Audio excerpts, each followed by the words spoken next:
All right, welcome to BreitWerks. This is the follow-up on the fuel line install in the tunnel. So a couple of little tricks that helped us that may help you. So first thing was we take the new lines and we wrap them with electrical tape. And we do that because then we can put, you could probably just use Sil Glide. We use Moly Coat.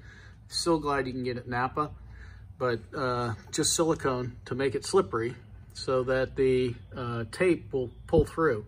Plus, as you can see on this one, we make a little tab at the end with the tape so that when we reach through the hole to pull it the final way through, we can grab that little tab.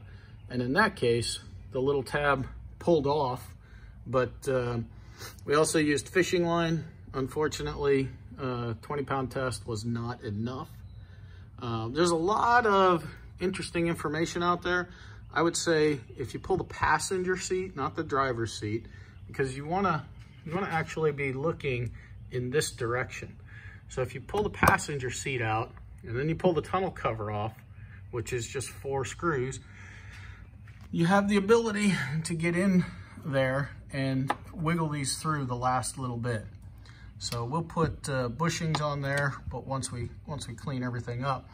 And then up in the front, you do the same thing. See, this is the end of the line, and what we did was we wrapped it with tape because way up here, there's a little bracket that you got to get these lines through.